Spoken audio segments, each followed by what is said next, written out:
அன்பே சிவம் மனமே குரு என்றுணர்த்திய குருவே போற்றி. எனக்குள் இறைவனை உணர வைத்த குருவே போற்றி. சிவவாய்க்கர் சொல்கிறார், கடவுள் என்றது உலகம் ஃபுல்லாக தேடி தேடி செத்து போனவன் எவ்வளோன்னு எண்ணியே சொல்ல முடியாதுப்பா, கோடான கோடி. சரி, இப்படி கடவுளை தேடி கண்டுபிடிக்க முடியாத செத்து போயிட்டானே, அப்போ நம்ம எப்படி தான் சாமி கண்டுபிடிக்கிறதுனா உன் உடலுக்குள்ளே கண்டுபிடின்றான். அதனால் சொல்கிறான், ஓடி ஓடி உட்கலந்த ஜோதியை, கடவுளுன்ற ஜோதியை தேடி தேடி செத்து போகணுமோ எண்ண முடியாதான். அதனால் சொல்கிறாரு, ஓடி ஓடி உட்கலந்த ஜோதியை நாடி நாடி நாட்களும் கழிந்து போய் வாடி வாடி வாடி போன மாந்தர்கள் கோடி கோடி எண்ணிருந்த கோடியோ. தேடி கண்டுபிடிக்க முடியாமல் செத்தவன் யாராலம்பா அந்த பேரொலியை. அப்போ அந்த பேரொலி எங்கே தான்ப்பா இருக்குதுன்னா உனக்குள்ளவே இருக்குது. அதனால் சொல்கிறார், உருதரித்த நாடியில் ஒடுங்குகின்ற வாய்வினை கருத்தினால் இருத்தியே கபாலம் ஏற்றவல்லாரில் விருத்தரும் பலராவார் மேனியும் சிவந்தடும் அருள் தரித்த பாதம் அம்மை பாதம். சத்தியமான விஷயம்பா, நீ இருக்கிறிய உனக்குள்ளே கடவுள் இருக்குதப்பா.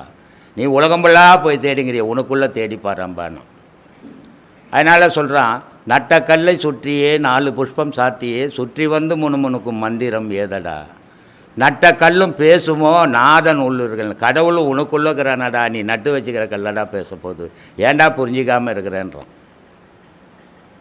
இப்படி தனக்குள்ளவே இறைவனை தேடணும். நமக்கு அது புரியல. சாம 4 வேதமும் சகல சாத்திரங்களும் சேமமாக ஓதினும் சிவனை நீர் அறிகிலீர். நீ என்ன தான் பாடம் படிச்சினோட புக்கை வச்சுன்னு கடவுள் அறிய முடியாதுடா. ஏன்னா கடவுள் அதில் இல்லை. கடவுளை பற்றி இருக்குதே தவிர கடவுள் அது இல்லை. அதனால் சொல்கிறேன், நீ எந்த வேதம் படிச்சினாலும் பயன் தராது அப்படின்றதுக்காக சொல்கிறாரு. சாம 4 வேதமும் சகல சாத்திரங்களும் சேமமாக ஓதினும் சிவனை நீர் அருகிலேர். காம நோயை விட்டு கருத்துள்ளே உணர்ந்த பின் ஊமையான காயமும் இருப்பன் எங்கள் ஈசனே. காலையில் கூட என்ன சொன்னேன், விந்து 15 நாளைக்கு ஒரு முறை மனிதனுக்கு வெளியேறலாம், தவறு இல்லை, பாதிப்பு வராது. ஆனால் இந்த பழமொழி சொல்லுவாங்க, சும்மா வந்த மூட்டை நிலாவில் கட்டி ஓட்டைன்னுட்டு. அதனால் என் மனைவி நான் எப்போ வேணால் போகம் பண்ணுவேன் அப்படின்னு பண்ணினா ஆயில் அராயில் ஆகிடும். ஏன்னா ஒரு மனிதனுக்கு உடலுக்குள்ளே உயிராக இருக்கிறது இந்த மூச்சு வர்றது அந்த விந்துவால் தான். அந்த விந்துன்னு ஒரு பொருள் இல்லைன்னா அந்த மூச்சு வராது. அதனால தான் ஒரு உடம்பு சரியான டாக்டர்கிட்ட இட்டுன்னு போனீங்கன்னா முதல்ல கண்ணை திறந்து பார்ப்பான், விந்து இருக்குதா. 2வது விந்து வெளியேறிச்சான் துணியை தூக்கி பார்ப்பான், உயிர்நிலையில் விந்து வெளியே வந்துடுச்சா. இது 2ம் இல்லைன்னா அவனை காப்பாற்ற முடியாதுன்னு எடுத்துன்னு போய்டுவான் டாக்டர். அப்போது மூலப்பொருள் விந்து. இந்த விந்துன்ற பொருள் மனிதனுக்கு மட்டுமா இல்லை, எல்லா உயிரினங்களுக்கும், எல்லா செடி கொடி மரத்துக்கூட அந்த விந்து வேணும். அந்த விந்து இருந்தால் தான் அந்த ஒரு செடி வரும். இந்த விந்துவை யார் உற்பத்தி பண்ணான் அப்படின்னா இறைவனே தெளித்து விட்டான் உலகத்தில் எல்லாத்தையும். ஒரு வேப்பங்கொட்டையை யாராலையாவது செய்ய முடியுமா? எவ்வளோ விஞ்ஞானம் வந்தாலும். ஒரு புளியங்கொட்டையை யாராலையாவது எந்த விஞ்ஞானமாக செய்ய முடியுமா? மரபணு மாற்றம் பண்ணிட்டு விந்துவை ஒரு பொருளில் இருந்து எடுத்து வேறு 2ஐயும் சேர்த்து இன்னொரு பொருளை செய்கிறான். ஆனால் இன்னொரு பொருள் இல்லாமல் அந்த விந்துவை மட்டும் எடுத்து செய்ய முடியாது. அப்போ 2 பொருள் தேவைப்படுது. அது அந்த 2 பொருள் தான் ஆணு பெண்ணுன்ற பொருள். இந்த 2 இல்லைன்னா உலகம்னு ஒன்று இல்லை, கடவுள்னு ஒன்று இல்லை. மனிதன் ஒருத்தன் இல்லைன்னா உலகத்தில் கடவுள்னு ஒன்று இருக்காது. யார் சொல்லுவான் அந்த கடவுள்னு? மனிதன் தானே சொல்லிக்கின்னுக்கிறான். கடவுள் எங்கேயாவது ரோடாக வந்து நான் தான் கடவுள்னு சொல்லியிருக்குது. இது ஏன் மனிதன் சொல்லிங்கிறான், மற்ற ஜீவராசி ஏன் சொல்ல? கடவுளே உனக்குள்ளே தாண்டாக்குது, கடவுள் தாண்டா உங்கள்கிட்ட பேசினுக்குது. அது புரிஞ்சிக்காமல் நடந்துக்கின்னு இருக்கிறீங்க. அதனால் எந்த வேதங்களை படித்தாலும் சரி, அதனால் அது படிக்கிறதுக்கும் பொழுதுபோக்குறதுக்கும் அதை பற்றி தெரிஞ்சுக்கிறதுக்கு உதவுமே தவிர கடவுளை அடைய உதவாது. கடவுளை அடையணுன்னா உன் மனம் கை கொள்ளணும். அதை உன் மனத்துக்குள்ளே ஒரு வைராக்கியம் வரணும். அப்போ தான் அந்த கடவுளுன்ற பாதையை பயணம் பண்ண முடியும். மனுஷன் யாரை கேட்டாங்க காலையில், பாவம் பண்ணுறமே அது எப்படி ஒழிக்கிறது அப்படின்னு. பாவம் பண்ணுறதை எப்படி ஒழிக்குது? பாவம் எதுலேருந்து உருவாகுது? ஒரு பொடி சோறு போடுற ஒருத்தருக்கு பாவம் வருமானா வராது. ஆனால் ஒரு துளி விந்து விட்டீங்கன்னா அதில் பாவம் இருக்குது. பாவமும் புண்ணியமும் எதில் இருக்குதுன்னா விந்துவில் தான் இருக்குது. அதனால்தான் சொல்லலாம், மாதா பிதா செய்த பாவம் உன்னை தான் தாக்குதுரா அப்படின்றான். அவங்க என்ன பாவத்தை விலைக்காக கொடுத்தாங்க? இல்லை, அவங்களுடைய விந்துவும் சுரோனிதத்தில் இருந்த பாவம் இந்த பிள்ளைக்கு வந்தது. அப்போ பாவம்ன்றதே விந்துக்குள்ளே தான் இருக்குது. அப்போ அந்த பாவத்தை அழிக்கணும்னா நீ விந்துவாலேயே அதை அழிக்கணும். அதை எப்படி அழிக்கணும் அப்படின்னா, இடுப்புன்ற ஒரு பகுதியில் விந்துன்னு ஒன்று இருக்குது, உயிர்நிலைக்கு மேலே. அந்த விந்து சொல்கிறார், மூலமான குலத்திலே முளைத்தெழுந்த கோரையை, பாவம்ன்ற கோரை அந்த விந்தில் முளைச்சி போய் கிடக்குதான் ஏராளமாக. அதனால் பாவம் தொடர்ந்துக்கினே இருக்குதான். அதனால் சொல்கிறார், மூலமான குலத்திலே முளைத்தெழுந்த கோரையை காலமே எழுந்து 4 கட்டு அறுப்பீராகில் பாலனாகி வாழலாம் பரபிரம்மம் ஆகலாம் அப்படின்னாரு. அன்னாடம் காலையில் எழுந்து 1 மணி நேரம் இந்த பாடத்தை நீங்கள் பண்ணிங்கன்னா காலப்போக்கில் உங்களுடைய பாவமெல்லாம் அழிக்கப்படும். அதை மனசில் ஊர்ஜிதமாக முறிவோடு வச்சுக்கின்னு பாடம் பண்ணிங்கன்னா கண்டிப்பாக உங்களுக்கு எல்லோராலையும் பாவத்தை அழிக்க முடியும். பாவம் பண்ணாத மனிதனே உலகத்தில் பிறக்கலை, எல்லாரும் பாவம் பண்ணி தான் இருக்கிறோம். ஆனால் அதை அழிக்க வழி தேடிக்கணும். பாவம் பண்ணது விதியாக இருக்கட்டும், அதை அழிக்க முயற்சி பண்ணுறது மதியாக இருக்கட்டுமே, ஏன் அது இருக்கக்கூடாது? அப்படி அழிச்சிட்டா நமக்கு நிம்மதியான வாழ்வு கிடைக்குமே, சுத்தமான பரிபூர்ணமான பொருள் நமக்கு கிடைக்குமா, இறைவன் கிடைப்பானே. அதனால் இந்த மாதிரியான வழிமுறைகளில் கடைபிடிச்சி போனீங்கன்னா கண்டிப்பாக நீங்கள் நல்லா இருப்பீங்க. ஆத்மா வணக்கம். ஆத்மா வணக்கம். ஐயா, நான் கரூர் மாவட்டத்திலேருந்து வரேன். சொல்லுங்கம்மா. நான் ட்ரெயின் ஏறுற வரையுமே என் மன ஆரவாரத்தில் தான் இருந்துச்சு. ஆமாம், நான் ட்ரெயின் ஏறுற வரையுமே என் மன ஆரவாரத்தில் தான் இருந்துச்சு. ஆனால் இங்கே வந்ததுக்கப்புறம் எல்லாம் ஃபுல்லாகவே அடங்கிடுச்சு, எதுவுமே இல்லை. உங்கள் கதையை கேட்குறது, பேசுறது, இதுதான் உண்மைங்கிற மாதிரி இருக்குது. ஆனால் இதெல்லாம் விட்டுட்டு மறுபடியும் அங்கே போனோம்னா மறுபடியும் அந்த இதெல்லாம் சுற்றுற மாதிரியே இருக்குது. இக்கரைக்கு அக்கறை பச்சை. அங்கே இருக்கும்போது இதை தேடுது, இங்கே இருக்கும்போது அதை தேடுது. ஆமாங்க, இங்கே இருக்கவும் முடியாது இல்லையா? ஆனால் இங்கே ஆனால் நமக்கு சாமர்த்தியம் வேணும். இப்போ நமக்கு புரியுது எது உண்மை எது பொய்ன்னு. இப்போ இது ஒரு சின்ன நெருப்பாக இருக்குது. இதை நாம் ஆர்வத்தில் அதை ஊதி ஊதி ஊதி இன்னும் கொஞ்சம் பெருசு பண்ண வெளியே இருக்கிற இந்த விஷயங்கள்லாம் பெருசாக தோணாமல் இது பிரம்மாண்டமாக வளர ஆரம்பிக்கும். ஒரு உண்மை புரிஞ்சால் அதை நம்ம கட்டி காப்பாற்றணும். ஏன்னா இது கனவு மாதிரி வந்துட்டு போச்சுன்னா அதுக்கு பேர் உண்மை இல்லை. இந்த இவ்வளோ தூரம் புரிதல் வந்ததுன்னா இதை விடாத பாதுகாத்துக்கணும்.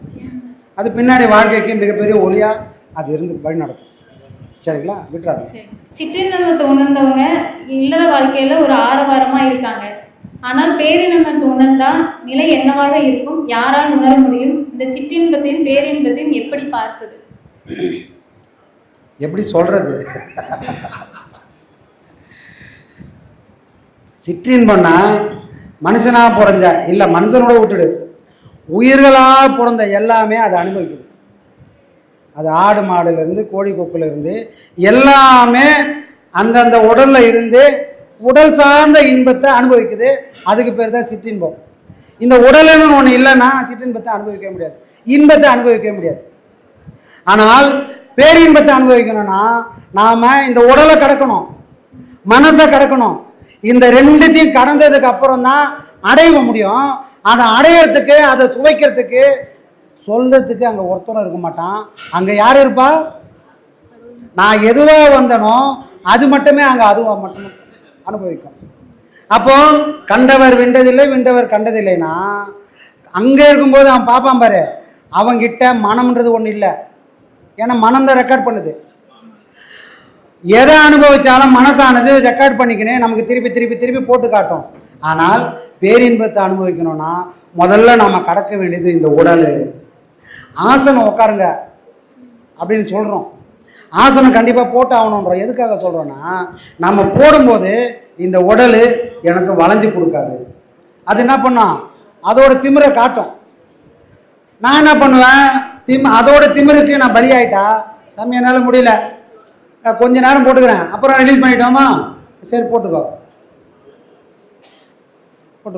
ஆனால் இதில் இன்னொரு விஷயம் இருக்குது. இன்றைக்கி என்னால் போட முடியல. ஆனால் எவ்வளோ வலி இருந்தாலும் நான் நீங்கள் சொன்ன மாதிரி ஆசனம் போட்டு பழகிட்டேன்னா உடலே முதல்ல என் கைவசப்படும். ஏன்னா பாடம் பண்ண அது என்ன பண்ண இண்டிகேட் பண்ணினே இருக்கும். முட்டி வலிக்குதுப்பா, பாடத்தை சீக்கிரம் நிறுத்து, ரொம்ப நேரம் போயிட்டேன், என்னால் தாங்க முடியல, அடப்பாவி என்னை வச்சு செய்ய நான் சொல்லும். நான் என்ன பண்ணுவேன், அதெல்லாம் தாண்டி நீ என்ன பேசு, எனக்கு காதையை கேட்காதுன்னு போக போக போக இந்த உடல் எனக்கு அடிமையாக மாறும். நான் சொல்கிறதெல்லாம் அது வளைஞ்சு கொடுக்க ஆரம்பிக்கும். அப்போது இது எனக்கு அடிமையான பிறகு நான் அதுக்கு எஜமானனாக மாறிடுறேன். அப்போ முதல்ல நான் வசப்படுத்த வேண்டியது என் உடலை. அதுக்கு தான் ஆசனம் பழகுன்னு எல்லாரும் சொல்கிறாங்க. அதுக்கப்புறம் நம்ம என்ன பண்ணுறோம், மனசை என் கட்டுப்பாட்டில் கொண்டு வரணும். அதுக்கு பேர் என்னது, பிரத்யாகாரம். முதல்ல புலன்களை கொண்டு வரோம். மனசை கட்டுப்படுத்தணும்னா பிராணாயாமம் பண்ணணும். அப்போ இது வரைக்கும் நான் மறந்து வாழ்ந்து ஒருத்தனை சுத்தமாக மறந்துட்டேன். பிறந்ததுலேருந்து அவனை பற்றி நான் பார்க்கவே இல்லை. அவன் இப்படி தான் இருப்பான்னு எனக்கு தெரியவே தெரியாது. அவன் பேர் வேறு யாரும் இல்லை, நம்மளை காப்பாற்றிக்கினே இருக்கக்கூடிய இந்த மூச்சு. அவன் ஒருத்தன் நம்மளை விட்டு போயிட்டான்னா என் பேர் போனோம், பேரெல்லாம் நீக்கி பிணம் என்று பேர் வைப்பார்னு இவர் சொன்ன மாதிரி ஆகிடும். புரியுதுங்களா? அப்போது ஒவ்வொன்றுத்தையும் வசப்படுத்தி அதை தாண்டி போகணும். அப்போ உடலை நான் வசப்படுத்தி எனக்கு அடிமையாக்கிட்டு அதை விட்டு விலகி நிற்கணும். மனசை வசப்படுத்தி அதை அடிமையாக்கி அதை விட்டு நான் விலகி நிற்கணும். அப்போ தான் எனக்குள்ளே இருக்கக்கூடிய அந்த ஆன்ம தரிசனத்தை நான் ஒரு நாள் அடைய முடியும். ஆன்ம தரிசனத்தை யார் அடைகிறாங்களோ அவங்களால மட்டும்தான் இறைவனோட தரிசனத்தை உணர முடியும். வேறு யாருக்கும் அதுக்கு வாய்ப்பே கிடையாது. அப்போ நான் எப்படி படிப்படியாக போகணும், இவ்வளோ படிநிலையாக நான் போனால் மட்டும்தான் அதை பிடிக்க முடியும். அப்போ யாராவது என்ன சொல்லுவாங்க, சிற்றின்பம் எல்லாருக்கும் தெரியும், அனுபவிச்சதை யாரால் விட முடியுமா? நாக்கு ருசியை விட முடியலையே, போட்டுக்கு ட்ரெஸ் மலக்கிற இன்பத்தை விட முடியலையே. அனுபவிக்கத்தை யாருக்கும் விடுறதுக்கு அவ்வளோ தைரியம் பத்தாது. குடும்பத்தை விட்டுட்டு யாராவது போக முடியுமா? போனால் என்ன ஆகும்? எல்லாரும் பட்டினி தர ஆகிட முடியுமா? ஞானம் வந்தால் நீ வீட்டை விட்டு வெளியே போகலாம், தப்பே கிடையாது. குடும்பத்தை பற்றி நீ யோசிக்கவே வேணாம். ஆனால் அறகுறையாக இருந்து அதுவே பெருசாக ஞானம் அடைஞ்சிட்டேன்னு நினச்சின்னு குடும்பத்தை விட்டுட்டு போனால் உன்னை ஞானமும் காப்பாற்றாது, இறைவனும் காப்பாற்ற மாட்டான். எதுக்குமே வழி தெரியாமல் வீடு வீடாக பிச்சை எடுத்து, ஏன்னா நீ எல்லாத்தையும் தாண்டி வந்துடுவ. பொண்டாட்டி ஆசை இல்லாமல் கூட வாழ முடியும், பசி இல்லாமல் யாராவது வாழ முடியுமா? பசி வந்து உன்னை தொல்லை கொடுக்குமே. அப்போ அந்த பசிக்காக நீ எங்கே தேடி போன, இப்போ எதை தேடி வந்திருக்கிற? நாளைக்கு தவறுகள் பண்ணால் எல்லாரையும் பிச்சை எடுக்க இந்த உலகம் விட்டுடும். பரிபூர்ணமாக ஞானம் இருந்தால் பசி இருக்காது, பரிபூர்ண ஞானம் இருந்தால் தூக்கம் வராது. பரிபூர்ண ஞானம் அடைஞ்சால் தேட வேண்டியதுக்கு ஒன்றுமே இல்லாமல் அவன் வீட்லேயும் ஒரே மாதிரி தான் இருப்பான், காட்டிலையும் ஒரே மாதிரி இருப்பான். மனசை ஃபுல்லாக காடாகிட்டு வீட்டை விட்டு வெளியே போனால் எங்கே போவ? நீ தப்பிச்சு போவ. நீ எங்கே போனாலும் பொண்டாட்டி ஞாபகம் வருமே, நீ எங்கே போனாலும் புள்ள ஞாபகம் வருமே. நீ அனுபவிச்சது இன்பம் உன்னை குத்தி குத்தி காட்டுமே. நீ இப்போ என்னத்தோட அனுபவிக்கிற? வீட்டில் பொண்டாட்டி பிள்ளையோட சந்தோஷமாக இருந்தனே, அந்த வாழ்க்கையை விட்டுட்டு இப்படி கஷ்டப்படுறீங்கன்னா அது கட்டி தூக்குமே. அப்போது சிற்றின்பம்னா என்னன்னா, நீ அதை அனுபவித்து விட்டுட்டு வெளியே போகணும். அனுபவித்து முடிச்சுட்டு இதுக்கப்புறம் இதில் ஒன்றுமே இல்லைன்னு எப்போ தெரியுதோ அவங்களுக்கு மட்டும்தான் பேரின்பம் என்னன்றதை இறைவன் கொஞ்சம் கொஞ்சமாக விட்டுவான், ஒரே நாளில் கொடுக்க மாட்டான். புரியுதா? மாடு கண்ணுக்குட்டி இருக்குது, மாட்டோட மடியில் நிறைய பால் இருக்குதுன்னு கண்ணுக்குட்டி எல்லாத்தையும் குடிச்சிதுன்னா அது உடம்பு வளராமல் வயிறு வீங்கி செத்து போடும். ஒரு கண்ணுக்குட்டி கூட மாடு யோசிக்குது, இது இவ்வளோ தான் சாப்பிட்ணுன்னு, அவ்வளோ சாப்பிட்டவொன்னே ஒரு உதைக்கும். இதை போலவே இறைவனும் பண்ணுறான். உன் பக்குவத்துக்கு ஏற்ற மாதிரி நான் கொஞ்சமாக கொடுப்பேன், மொத்தமாக கொடுத்தா டமால் ஆகிடன்னு கொஞ்சம் கொஞ்சமாக கொடுப்பான். அப்போ நான் என்ன பண்ணோம், இந்த கிடைச்ச கொஞ்சத்தை நழுவ விடாமல் இன்னும் பக்குவம் ஆக ஆக ஆக ஆக அவன் இன்னும் அள்ளி அள்ளி அள்ளி அள்ளி கொடுப்பாம்மா. அப்போ தான் பேரின்பம் என்னன்றது நமக்கு தெரியும். இப்போ அதை எதை சொல்லும் விளக்கவே முடியாது.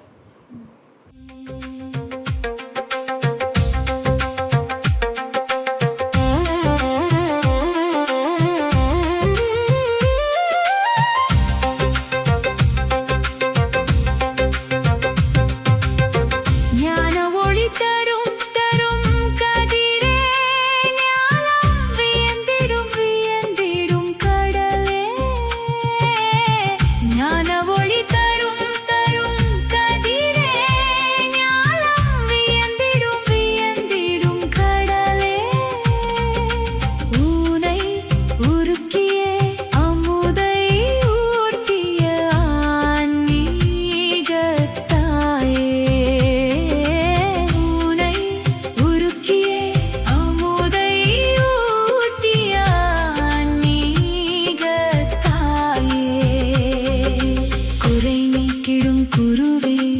இறை